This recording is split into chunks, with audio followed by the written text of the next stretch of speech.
Abraço do professor Evaldo Munareto a todos vocês. História do Brasil. Um dos temas que ganha grande importância nos vestibulares, inclusive no Enem, é o segundo reinado. O longo reinado de Dom Pedro II, que durou 49 anos, de 1840, com o golpe da maioridade, até 1889, com o golpe ou proclamação da República.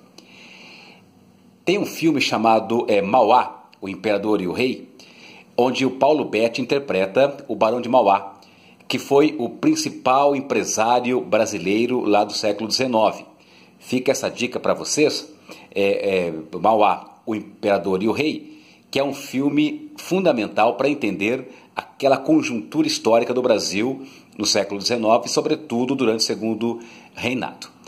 E eu queria, nesse vídeo, especificamente comentar com vocês sobre a expansão do café nessa região que nós conhecemos hoje como Sudeste do Brasil. A partir de mais ou menos 1850, 1860, portanto já no segundo reinado, o café ganha espaço na economia brasileira, transformando-se no principal produto da nossa pauta de exportações.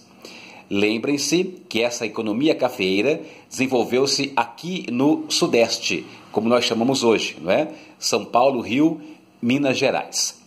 E o café, eu costumo dizer em aulas, que é o grão-pai do capitalismo brasileiro. Por que isso? Porque a economia cafeeira promoveu inúmeras modernizações socioeconômicas no Brasil. O café foi fundamental para estruturar o nosso capitalismo naquele momento, lá no segundo reinado.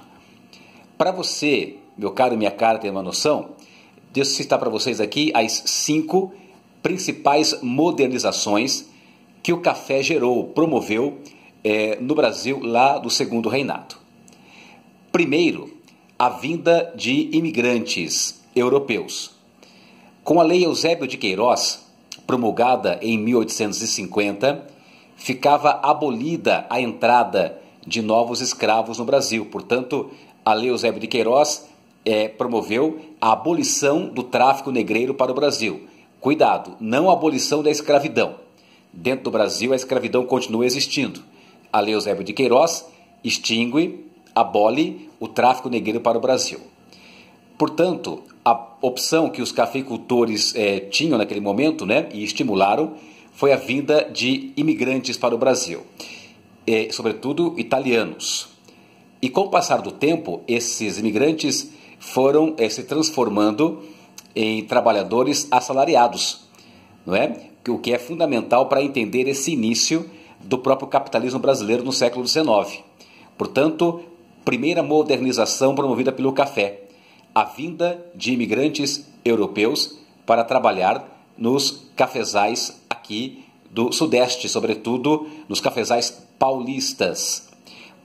Um comentário adicional. A vinda de imigrantes europeus para o Brasil tinha 2 objetivos principais. Primeiro, esse que eu citei para vocês agora, suprir a carência de mão de obra nos cafezais. E o segundo objetivo era branquear a população brasileira. É isso mesmo, a elite brasileira via na mestiçagem, via no Brasil negro mestiço um sinal de atraso. Por isso, além da questão da mão de obra, a vinda de imigrantes também tinha esse objetivo, de embranquecer, de branquear com o tempo a população brasileira. Essa ideologia era muito forte na Europa, principalmente, é o chamado darwinismo social, uma espécie de um racismo científico, entre aspas, né? Como se dizia na época e tal, tá certo? Bom, essa foi a primeira modernização. Segunda modernização foi a expansão das ferrovias no Brasil, sobretudo aqui no Sudeste. A ferrovia, né, o trem, era um sintoma, um sinal de progresso, não é? Sobretudo para escoar a produção cafeeira do interior de São Paulo para o Porto de Santos, principalmente. Terceira modernização, melhorias urbanas. Cidades como o Rio de Janeiro e principalmente São Paulo ganharam calçamento, ganharam pavimentação, né, de acordo com a época, ganharam, por exemplo, iluminação a gás e outras melhorias, outros avanços urbanos, né? Sobretudo São Paulo. Quarto avanço, a modernização dos portos de Santos e Rio de Janeiro, até para dar conta dessa exportação e importação vinculadas à economia cafeeira. E a quinta modernização foi o investimento na indústria. Sim, durante o segundo reinado, lá no Brasil do século XIX, muitos cafeicultores aplicavam parte dos seus capitais, né, gerados pela economia cafeeira, na montagem de fábricas de bens de consumo não duráveis, para abastecer o mercado interno. Então, voltamos aqui à Lei Eusébio de Queiroz, né? Já que muitos fazendeiros não podiam mais comprar escravos, né? Porque o tráfico estava proibido desde 1850, parte desses recursos que eram usados para a compra de escravos passam a ser aplicados também na montagem de fábricas. Tá certo, queridos? Então, vamos só recapitular, tá? As 5 modernizações que a economia cafeeira gerou no Brasil lá no segundo reinado durante o século XIX.